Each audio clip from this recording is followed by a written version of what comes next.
ओम शांति। 21/2/2023 की मधुर महावाक्य। मीठे बच्चे, किसी भी चीज़ में आसक्ति नहीं रखनी है। देह सहित सबसे पूरा बेगर बनना है। शिवपुरी और विष्णुपुरी को याद करते रहना है। प्रश्न: गरीब निवाज बाप, गरीब बच्चों को भी किस बात में आप समान बना देते हैं? उत्तर: बाबा कहते, जैसे मैं फ्रांक दिल हूँ, कखपन ले तुम्हें बादशाही देता हूँ, ऐसे तुम बच्चे भल गरीब हो लेकिन फ्रांक दिल बनो। थोड़े पैसे से भी यह गॉडली यूनिवर्सिटी खोल दो, इसमें खर्चा कोई नहीं। 3-4 ने भी इस यूनिवर्सिटी से अच्छा फल पा लिया तो खोलने वाले का ओहो सौभाग्य।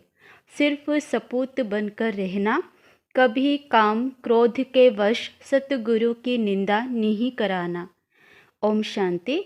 बाप दादा और मम्माएँ 2 होती हैं, दादी और माता।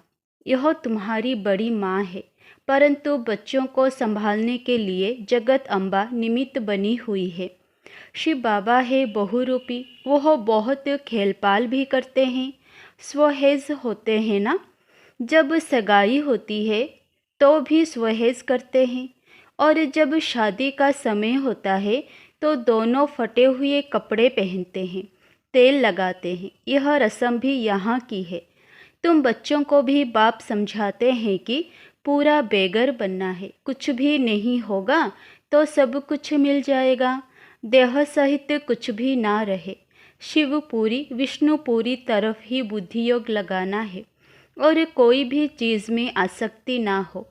पवित्र भी ज़रूर बनना है। देखो मीरा का कितना गायन है, लोक लाज खोई। सिर्फ इस पवित्रता के कारण कितना नाम निकला है। उनको तो ज्ञान अमृत भी नहीं मिला, सिर्फ श्री कृष्ण से प्रीत थी। कृष्णपुरी में जाने के लिए विष को छोड़ा। जैसे स्त्री पति के पिछाड़ी सती बनती है ना। अब ऐसे तो नहीं, मीरा याद करते करते कोई कृष्णपुरी में गई। उस समय कृष्णपुरी तो है नहीं। मीरा को 500-700 वर्ष हुए होंगे। भक्तिन बहुत अच्छी थी, इसीलिए कोई अच्छे भक्ति के घर जन्म लिया होगा। उनका नामाचार कितना चला आता है। वह तो मीरा भक्तिन थी। तुम सभी ज्ञान मीराएं बनती हो। तुम आए हो सूर्यवंशी चंद्रवंशी महारानी बनने के लिए। भल पहले अनपढ़े, पढ़े के आगे भरी ढोते हैं, परंतु महारानी तो बनेंगे ना। अगर बचपन को भूल हाथ छोड़ दिया फिर तो कभी नहीं महारानी बनेंगे, और ही प्रजा में भी कम पद पाएंगी। वैकुंठ में तो आएंगे परंतु कम पद। बाबा ने समझाया है, भक्ति करने वालों से पूछना चाहिए कि तुम क्या चाहते हो, कृष्ण की भक्ति क्यों करते हो। ज़रूर दिल होगी कि इनकी राजधानी में जाएं, परंतु वहाँ जाएंगे कैसे। बहुत मनुष्य कहते हैं हमको शांति चाहिए, परंतु अशांति तो सारी दुनिया में है ना। तुम एक शांति मिलने से क्या होगा। हम तुमको 21 जन्मों के लिए सदैव सुखी बना सकते हैं। देवताएं इस भारत में ही सदा सुखी थे, अब वह राजधानी स्थापन हो रही है। यहाँ तो है ही माया का राज्य, शांति मिल नहीं सकती। शांति के लिए अलग जगह है, सुख के लिए अलग जगह है।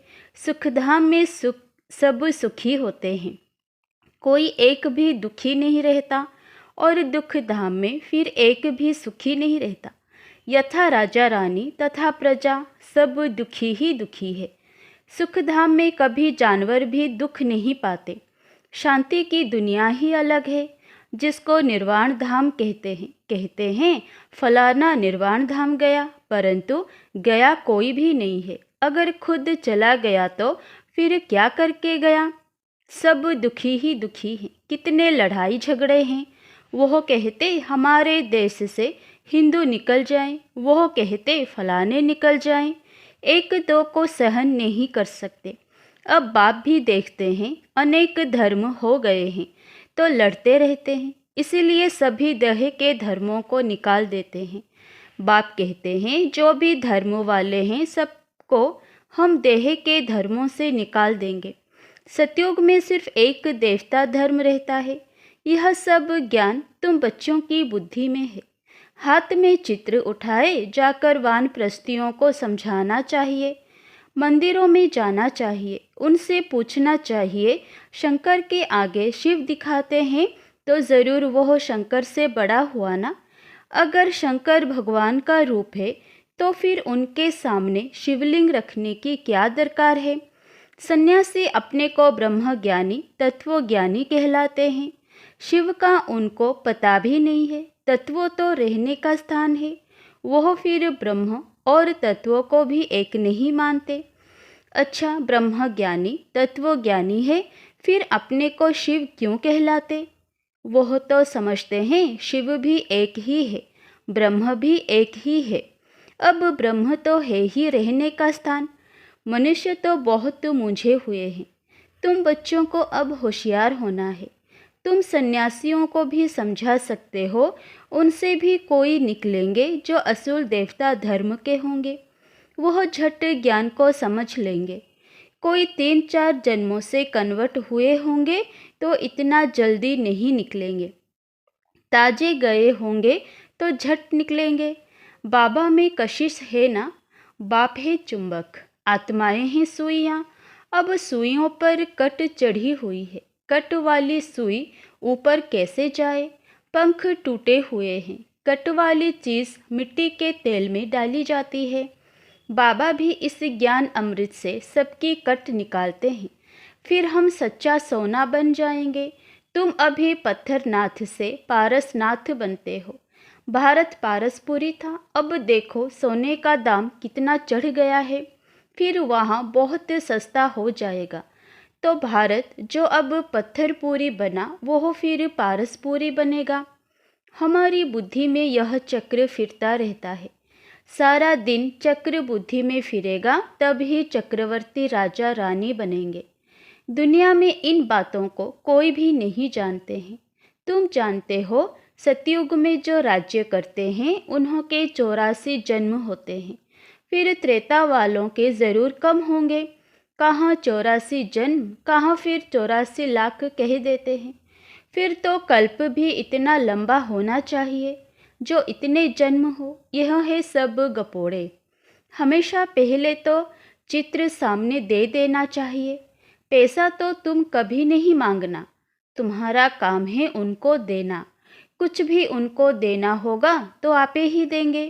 कोई दाम पूछे तो बोलो बाबा तो गरीब निवाज है, गरीबों के लिए फ्री बांटा जाता है। बाकी साहूकार जितना देंगे उतना हम और भी छपाएंगे। पैसा कोई हम अपने काम में थोड़े ही लगाते हैं, जो मिलता है जनता की सेवा के काम में लगाया जाता है। साहूकार ही तो धर्मशाला आदि बनाएंगे। यहाँ गरीब भी सेंटर बना सकते हैं, इसमें खर्चा कुछ भी नहीं है। समझो, कहते हैं कि हम सेंटर खोलूं अथवा यह गोडली यूनिवर्सिटी खोलूं। ऐसी गोडली यूनिवर्सिटी से 3-4 ने भी अच्छा फल पा लिया तो ओहो सौभाग्य उन खोलने वालों का। इसमें फ्रांक दिल होना चाहिए। बाबा देखो कितना फ्रांक दिल है, कख पनले और बादशाही दे देते हैं। सपूत बच्चे ही बाबा की सर्विस कर सकते हैं, कपूत क्या करेंगे। कपूत को थोड़े ही बाप बरसा देंगे। तुमको सतगुरु का शो करना है। काम अथवा क्रोध में आए तो गोया सतगुरु की निंदा कराई, फिर पद पा नहीं सकेंगे। बहुत संभाल करनी चाहिए। बाप कहते हैं विष का वर्षा तो बाप से पति से लेते आए हो, अब यह पारलौकिक बाप पति अमृत का वर्षा तुमको देते हैं। तुम सभी धर्म वालों को रचयिता और रचना की नॉलेज बता सकते हो। वह तो रहते ही है शांति धाम में, उनको याद करने से तुम शांति का वर्षा ले सकते हो। वर्षा लेते लेते विकर्म विनाश हो जाएंगे और तुम उनके पास चले जाएंगे। यह ज्ञान सभी धर्म वालों के लिए है। यह है बिल्कुल नई बात। शास्त्र तो है भक्ति मार्ग के। दर दर धक्का खाना, ब्राह्मण खिलाना, तीर्थों पर जाना, यहाँ तो एक ही ज्ञान से बेड़ा पार हो जाता है और कहीं जाने की दरकार ही नहीं। तो मीठे मीठे बच्चे, अब तुम स्वर्ग में चलते हो। जो विष पीने वाले हैं वह विघ्न तो ज़रूर डालेंगे, क्योंकि सारी दुनिया धुंधकारी है। देखो, भारत में पवित्रता नहीं है तो धक्के खाते रहते हैं, हंगामे हैं, स्ट्राइक करते रहते हैं, गवर्नमेंट का नाक में दम चढ़ा देते हैं।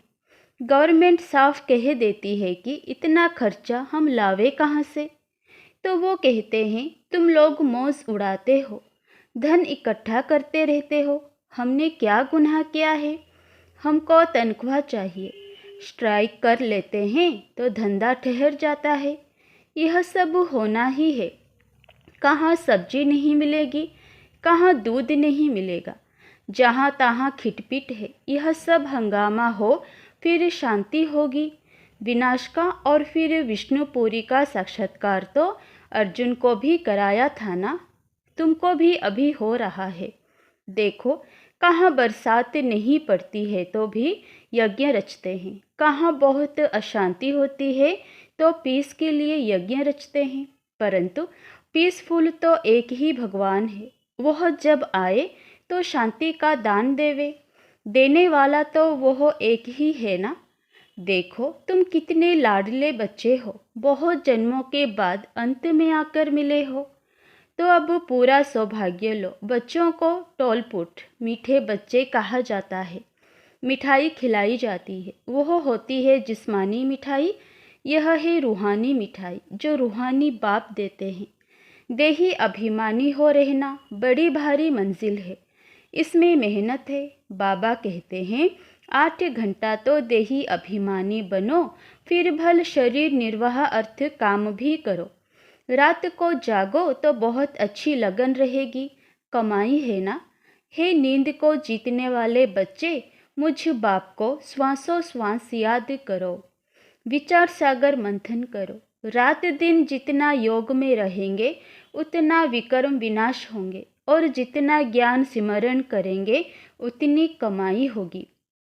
बाकी तो सर्विस बहुत है। बाबा से पूछेंगे तो बाबा कहेंगे बैठे रहो, आराम करो, इसमें पूछने की दरकार नहीं है। बाबा ने लोक लाज का कुछ ख्याल किया क्या? अरे, बादशाही मिलती है तो इनको मारो ठोकर। बाकी हाँ, हर एक का अपना अपना पाठ है, हर एक का कर्म बंधन अलग अलग है। वैसे हैं तो अलौकिक सर्विस में पैसे को सफल करो। यह तो बच्चे समझते हो। इस ज्ञान मार्ग में ज़रूर विघ्न पड़ते हैं, क्योंकि पवित्रता का सवाल है। जो भी धर्म स्थापन करने आते हैं उनको पवित्र ज़रूर बनाना पड़े। इस समय तो मनुष्य बहुत गंदे हैं, विघ्न भी बहुत डालेंगे, झूठ कलंक भी लगाएंगे। इन बातों से डरना नहीं है, कुछ भी हो घबराना नहीं चाहिए। 5000 वर्ष पहले भी यह कलंक लगे थे, अब भी लगेंगे। झूठी झूठी बनावटी बातें भी करेंगे। किसी को रेस्पॉन्ड ठीक ना मिलने से भी हंगामा करते हैं। आहिस्ते आहिस्ते सन्यासी, उदासी आदि सब धर्म वाले आएंगे। सबको बाप की नॉलेज ज़रूर लेनी है। यह चित्र भी सारी दुनिया में जाने हैं।